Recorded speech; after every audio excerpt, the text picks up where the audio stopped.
जय हिंद साथियों, स्वागत है आपका self study classes Vishwamit Jain YouTube channel में। दोस्तों आज हम फिर से लेकर के आए हैं फनी ट्रिकों के माध्यम से मध्य प्रदेश का सामान्य ज्ञान चुटकियों में याद करवाएंगे। ठीक है, तो आपको वीडियो को लाइक करना है, शेयर करना है और चैनल को सब्सक्राइब कर लेना है। ठीक है, स्टार्ट करेंगे दोस्तों आज का ये वीडियो। जब आप सब्सक्राइब करते हो और बेल आइकन दबाते हो तो इसमें ऑल पर क्लिक किया करो ताकि ऑल वीडियो की इंफॉर्मेशन आप तक पहुंचेगी। ठीक है, तो स्टार्ट करते हैं दोस्तों। ये है आपका मध्य प्रदेश और मध्य प्रदेश का सामान्य ज्ञान आज हम पढ़ने वाले हैं। ठीक है, और सामान्य ज्ञान में सबसे पहले आपको बताना है कुमार गंधर्व पुरस्कार किस क्षेत्र से संबंधित है।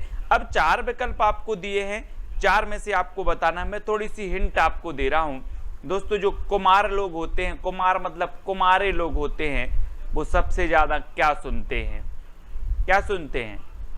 आपने देखा होगा कान में वो फंसा लिया और सुनते रहते हैं क्या? संगीत।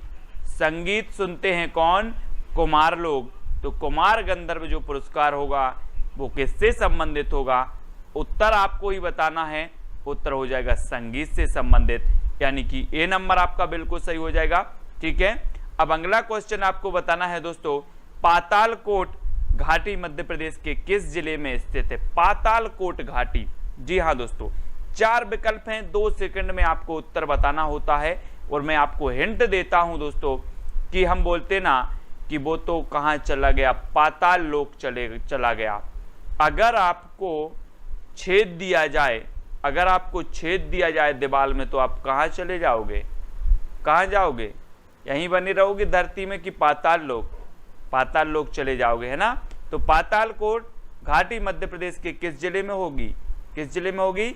छिंदवाड़ा, है ना, क्योंकि आपको छेद दिया जाता है तो छिंदवाड़ा आपका बिल्कुल सही है। क्षेत्रफल की दृष्टि से सबसे बड़ा जिला यही है मध्य प्रदेश का। देख लो इसको जरा, छिंदवाड़ा को। ये है आपका दोस्तों मैप में देखो, ये है आपका छिंदवाड़ा, मध्य प्रदेश का सबसे बड़ा जिला है क्षेत्रफल की दृष्टि से। और यहाँ पर पातालकोट घाटी है। ठीक है, याद रखना है। अगला बताना है दोस्तों आपको, सरदारपुर वन्यजीव अभ्यारण्य कहाँ स्थित है? 2 सेकंड आपको दिए जाते हैं दोस्तों। आपने वो फिल्म देख ली होगी केसरी। केसरी में जो सरदार रहते हैं उनकी जो तलवार की धार रहती है, हमेशा धार बना के रखते हैं वो कौन? सरदार। तो सरदारपुर वन्यजीव अभ्यारण्य कहाँ पर होगा? कहाँ पर होगा? अब मैंने हिंट आपको दे दी है, उत्तर आपको ही बताना है और उत्तर आपका सही हो जाएगा विकल्प नंबर डी, यानी कि धार। ठीक है, धार आपका बिल्कुल सही आंसर हो जाएगा। अब दोस्तों मैप में देखो, ये है आपका धार और यहां पर कौन सा है? सरदारपुर वन्यजीव अभ्यारण्य है। ठीक है, तो याद रखना है। अब अगला क्वेश्चन है दोस्तों, भगवान शिव का मंदिर ओमकारेश्वर कहां स्थित है? 2 सेकंड में आपको उत्तर बताना है। ओमकारेश्वर की बात हो रही है, ये कहां पर स्थित है? अब दोस्तों एक चीज बताना कि ओम जो रहता है, ओम को कभी खंडित किया जा सकता क्या? जल्दी बताएं, किया जा सकता है ओम को खंडित? नहीं ना। तो जब ओम को खंडित नहीं किया जा सकता तो ओमकारेश्वर मंदिर कहां पर होगा? कहां पर होगा? उत्तर तो आपको ही बताना है और आपने बिल्कुल सही आंसर पहचान लिया कि सर खंडवा में, यानी कि डी नंबर आपका बिल्कुल सही हो जाएगा। ठीक है, तो दोस्तों ये है आपका मैप में देखो खंडवा, यहां पर आपका ओमकारेश्वर जो है मंदिर है। ठीक है, तो ये चीज आपको याद रखनी है। अगला है दोस्तों, मध्य प्रदेश की किस जनजाति में घोटुल प्रथा पाई जाती है? घोटुल प्रथा। अब 2 सेकंड में आपको उत्तर बताना। मैं थोड़ी सी हिंट आपको दे रहा हूं दोस्तों। अगर आपके बालों को घोंट दिया जाए तो फिर आपको क्या कहेंगे लोग? क्या कहेंगे? क्या कहेंगे? मिल गया ना आपको उत्तर। क्या कहेंगे? मुड़िया। अरे ये तो मुड़िया हो गया। अगर आपके बालों को घोंट दिया जाए तो आपको लोग मुड़िया कहेंगे। तो घोटुल प्रथा किस जनजाति में पाई जाती है? मुड़िया जनजाति, यानी कि बी नंबर आपका बिल्कुल सही हो जाएगा। ठीक है ना, तो आप याद रखेंगे। अगला क्वेश्चन है, मध्य प्रदेश के किस स्थान में जैन धर्मावलंबियों का तीर्थ 52 गजा स्थित है? अब दोस्तों 4 विकल्प हैं, 2 सेकंड भी हमारे पास हैं। अब 52 गजा की बात हो रही, मतलब बहुत बड़ा हो जाएगा। 52 गजा मतलब बहुत बड़ा, तो बहुत बड़ा हो जाएगा तो कहां पर स्थित होगा? अब आपको ही उत्तर बताना है और आप निश्चित ही उत्तर बताएंगे। 52 गजा बहुत बड़ा हो जाता है तो ये कहाँ पर होगा, बड़वानी, यानी कि बी नंबर आपका बिल्कुल सही हो जाएगा। ठीक है, और ये है दोस्तों आपका बड़वानी। मैप में देखो यहाँ खरगोन, अलीराजपुर, धार और ये आपका नीचे बड़वानी। ठीक है, यहाँ पर 52 गजा है। ठीक है, अगला बताना है दोस्तों आपको मध्य प्रदेश के किस क्षेत्र का नाट्य काठी है, काठी। तो 2 सेकंड आपको दिए जाते हैं दोस्तों, अब आपको उत्तर बताना है।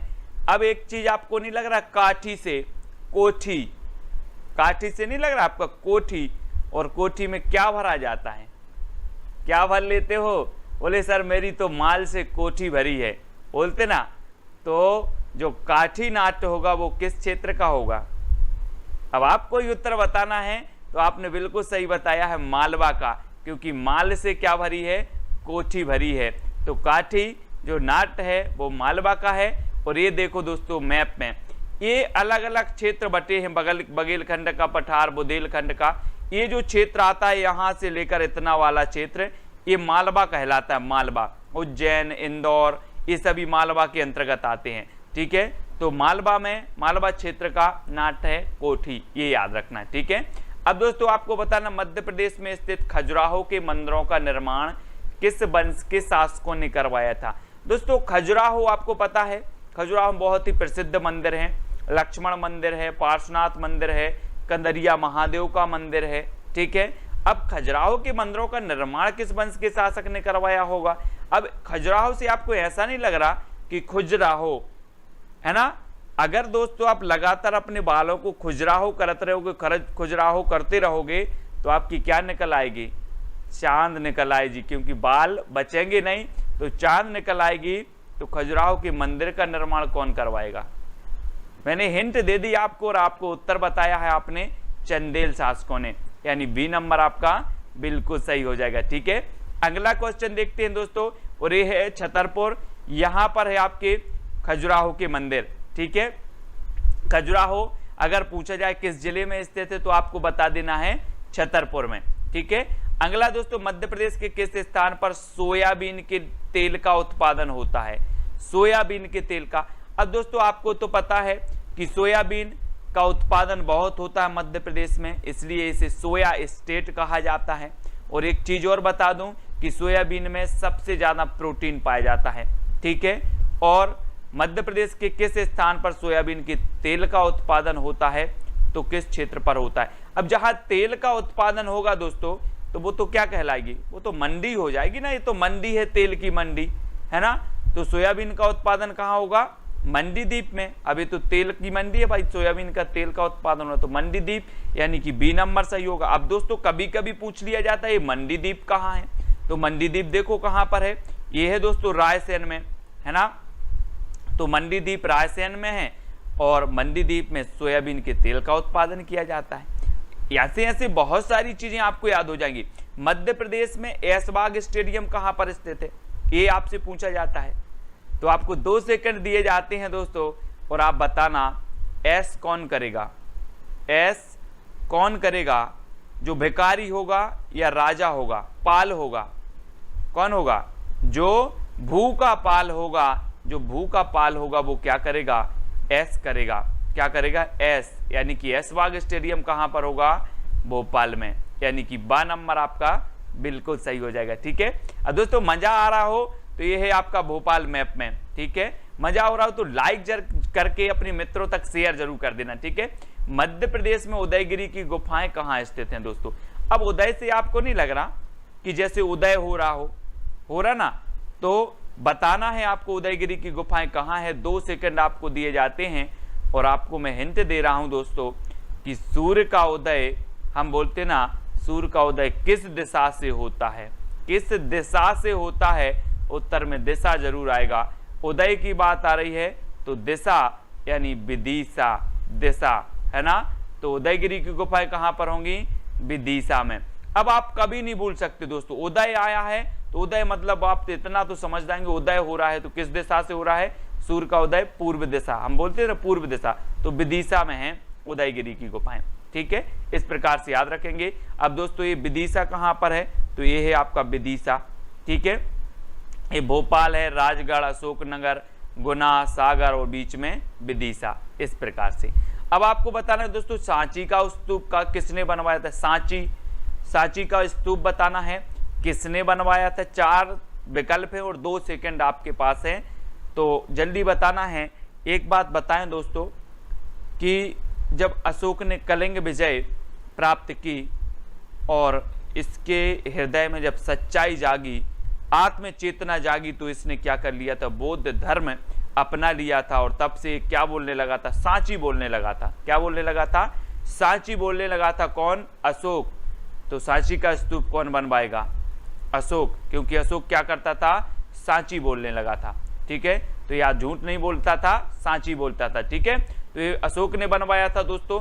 और ये सांची का स्तूप कहाँ है, तो ये रायसेन में। कभी कभी पूछ लिया जाता है सांची का स्तूप किस जिले में है, तो ये रायसेन में है। ठीक है, ये भी हमें याद रखना है दोस्तों। उज्जैन का प्राचीन काल में नाम क्या था, ये भी कई बार पूछा गया है। तो उज्जैन जिसे महाकाल की नगरी कहा जाता है ना, कुंभ का मेला भी यहीं लगता है।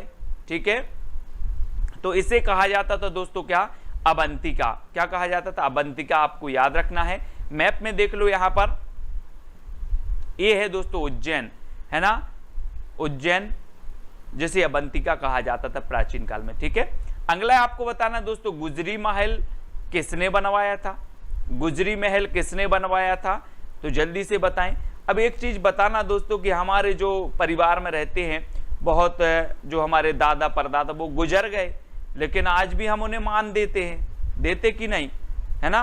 श्राद्ध करने जाते हैं, मान देते हैं कि नहीं देते, सभी लोग देते हैं। तो गुजरी महल कहाँ पर किसने बनवाया होगा, मानसेन ने कि चंदेलों ने, मानसेन ने ना, क्योंकि जो गुजर गए हैं हमारे बूढ़े बूढ़े उनको हम मान आज भी देते हैं। तो गुजरी महल कौन बनवाएगा, मानसेन, यानी कि बी नंबर आपका सही होगा। अब दोस्तों प्रश्न खड़ा होता है कि गुजरी महल कहाँ स्थित है, तो गुजरी महल स्थित है दोस्तों आपका ग्वालियर में। ठीक है, ग्वालियर में स्थित है, ये चीज भी आपको याद रखनी है। मानसेन ने बनवाया था, ये चीज भी आपको याद हो गई। अब आपको बताना है दोस्तों कपास अनुसंधान केंद्र कहाँ है। अब आपने कपास तो देखी होगी दोस्तों, कपास देखिए, 2 सेकंड में आपको उत्तर बताना है। मैं हिंट दे रहा हूं आपको, कपास अनुसंधान केंद्र कहाँ स्थित है। तो कपास आपने देखी होगी, जैसा एक खरगोश दिख रहा है ऐसे ही रहती बिल्कुल कपास। तो कपास अनुसंधान केंद्र कहाँ होगी, जैसा खरगोश रहता है मतलब खरगोन, खरगोन, यानी कि बी नंबर आपका बिल्कुल सही होगा। कपास अनुसंधान केंद्र है दोस्तों खरगोन में, क्योंकि कपास कैसी रहती है, जैसी खरगोश रहती है। अब खरगोश से आपको नहीं लग रहा कि खरगोन, है ना, खरगोश से खरगोन। ठीक है, इस प्रकार से याद रखेंगे। और देखो ये है दोस्तों खरगोन, यहाँ पर आपका कपास अनुसंधान केंद्र है। ठीक है, अगला दोस्तों आपको बताना मूर्तिकला का प्रसिद्ध स्थान फड़के स्टूडियो कहाँ स्थित है। फड़के, फड़के बताना। अब कभी कभी ऐसा नहीं बोल देते दोस्तों, क्या बोल देते हैं कि अगर कोई ज्यादा फड़कता है, अगर कोई ज्यादा फड़कता है, गाँव में देखो यार ज्यादा फड़क रहा है धार में फेंक दो इसको, ज्यादा फड़क रहा है इसको धार में फेंक दो। तो फड़के स्टूडियम जो स्टूडियो होगा वो कहाँ होगा, धार में, यानी कि बी नंबर आपका बिल्कुल सही हो जाएगा। ठीक है, बी नंबर, है ना। और ये है दोस्तों आपका धार, यहाँ पर फड़के स्टूडियो है। ठीक है, अगला क्वेश्चन है होलियोडोरस, होलियोडोरस का प्रसिद्ध स्तंभ कहाँ स्थित है। अब होलियोडोरस आपने पढ़ा दोस्तों, आपको नहीं लग रहा कि ये तो विदेशी है, हमारे देश का है ही नहीं, लग रहा ना। तो होलियोडोरस का प्रसिद्ध स्तंभ कहाँ होगा, विदेशी है तो होगा कहाँ, कहाँ होगा, आपने बिल्कुल सही पहचाना, विदिशा में, है ना। होलियोडोरस विदेशी था और हमें भी पढ़ने में लग रहा उसका नाम की तो विदेशी है, तो ये विदिशा में इसका स्तंभ है। ठीक है, अगला क्वेश्चन आपको बताना है दोस्तों, और ये है विदिशा, यहाँ पर होलियोडोरस का स्तंभ स्थित है। ठीक है, अगला आपको बताना है इत्रदार महल कहाँ स्थित है। इत्र, अब इत्र तो सभी लोग डालते हैं, लेकिन क्या कोई किसी की राय लेता है कि कौन सा इत्र डालना है। आप तो नया नया इत्र लेके आते हो, ये ले आए वो ले आए, है ना, तो इत्र डालते हो लेकिन किसी की राय नहीं लेते, है ना। तो बी नंबर यानी कि इत्रदार जो महल है वो कहां पर होगा, रायसेन में। ठीक है, तो बी नंबर आपका बिल्कुल सही होगा। ठीक है, और रायसेन कहाँ है दोस्तों, ये है आपका रायसेन, मध्य प्रदेश में ये रायसेन है।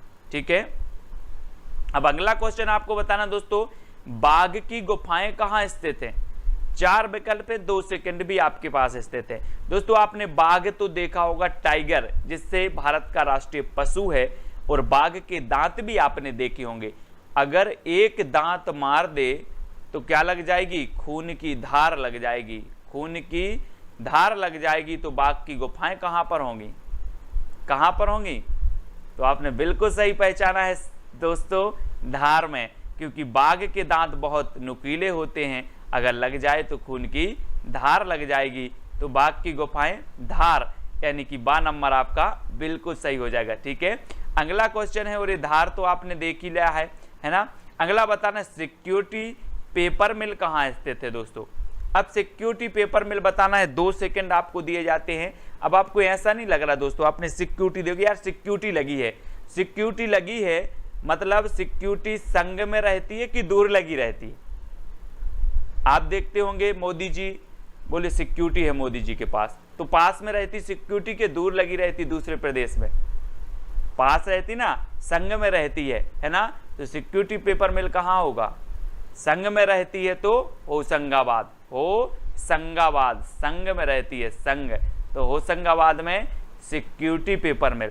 ठीक है, अब दोस्तों आपको याद हुए होंगे पक्का, है ना। जब आप परीक्षा में बैठोगे आपको बिल्कुल पढ़ने की जरूरत नहीं, आपने वीडियो पूरा देख लिया है, आप कभी नहीं भूल सकते। और होशंगाबाद ए है दोस्तों आपका यहाँ पर, है ना, होशंगाबाद है जहां पर आपका सिक्योरिटी पेपर मिल है। अब एक प्रश्न आपको दिया जाता है दोस्तों, चैलेंज प्रश्न, जिसका उत्तर आपको कमेंट में लिखना है। रक्षा गाड़ी कारखाना स्थित है मध्य प्रदेश में, रक्षा गाड़ी कारखाना कहां पर स्थित है? 4 विकल्प हैं, चैलेंज प्रश्न है, आपको उत्तर जरूर बताना है। जितने भी साथियों ने देखा है उनको कमेंट में उत्तर लिखना जरूरी है, तब तो हम समझें कि आप भी चैलेंज स्वीकार करते हो। ठीक है, मेरा चैलेंज है और आप उत्तर जरूर बताएंगे कमेंट में। ठीक है, इस प्रश्न का, और वीडियो बताएंगे कि कैसा लगा, आपको याद हुआ कि नहीं हुआ। इसी प्रकार के और भी वीडियो आपको चाहिए कि नहीं चाहिए है, तो ये जरूर बताना, है ना। और दोस्तों आपको टेलीग्राम ग्रुप से जुड़ना है, सर्च कर लेना है IAS स्टडी ट्रैक और ज्वाइन हो जाना है। ठीक है, और ये इंस्टाग्राम पे जुड़ना है Sumit Jain self study classes, WhatsApp से जुड़ना है 9098609291, फेसबुक से जुड़ना है सुमित जैन सर्च करना है, और वीडियो को लाइक करके अपने मित्रों तक शेयर जरूर करना है। दोस्तों वीडियो कैसा लगा जरूर बताएं, और प्रोत्साहन जरूर दें कि सर बहुत अच्छा लगा, है ना, और याद भी हुआ है। तो आज की वीडियो के लिए बस इतना ही साथियों, जय हिंद।